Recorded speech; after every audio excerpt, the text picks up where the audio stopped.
Hello there. We're going to be reading from Holes today for fifth grade, chapters 21 and 22.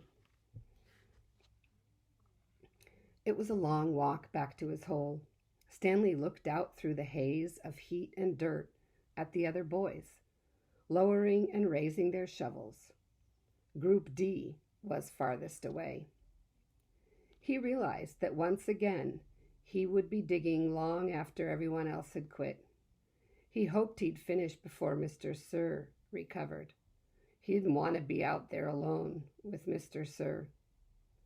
"He won't die," the warden had said. "Unfortunately for you." Walking across the desolate wasteland, Stanley thought about his great-grandfather. Not the pig stealer, but the pig stealer's son. The one who was robbed by Kissin' Kate Barlow. He tried to imagine how he must have felt after Kissin' Kate had left him stranded in the desert. It probably wasn't a whole lot different from the way he himself felt now. Kate Barlow had left his great-grandfather to face the hot, barren desert. The warden had left Stanley to face Mr. Sir. Somehow his great-grandfather had survived for 17 days before he was rescued by a couple of rattlesnake hunters. He was insane when they found him. When he was asked how he had lived so long, he said he had found refuge on God's thumb. He spent nearly a month in the hospital. He ended up marrying one of the nurses. Nobody ever knew what he meant by God's thumb, including himself. Stanley heard a twitching sound.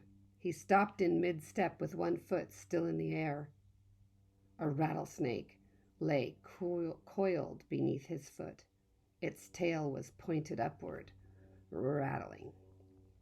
Stanley backed his leg away and then turned and ran. The rattlesnake didn't chase after him. It had rattled its tail to warn him to stay away. "Thanks for the warning," Stanley whispered as his heart pounded. The rattlesnake would be a lot more dangerous if it didn't have a rattle. "Hey, caveman," called Armpit. "You still alive?" "What'd the warden say?" asked X-Ray. "What'd you tell her?" asked Magnet. "I told her I stole the seeds," said Stanley. "Good going," said Magnet. "What'd she do?"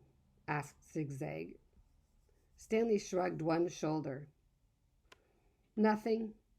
She got mad at Mr. Sir for bothering her." He didn't feel like going into details. If he didn't talk about it, then maybe it didn't happen. He went over to his hole, and to his surprise, it was nearly finished. He stared at it, amazed. It didn't make sense. Perhaps it did. He smiled. Since he had taken the blame for the sunflower seeds, he realized, the other boys had dug his hole for him. "Hey, thanks," he said. "Don't look at me," said X-Ray. Confused, Stanley looked around. From Magnet to Armpit to Zigzag to Squid, none of them took credit for it. Then he turned to Zero, who had been quietly digging in his hole since Stanley's return. Zero's hole was smaller than all the others. That's the end of chapter 21. It was a short one, 4 minutes and 30 seconds. All right, I'll come back and read chapter 22, my favorite number.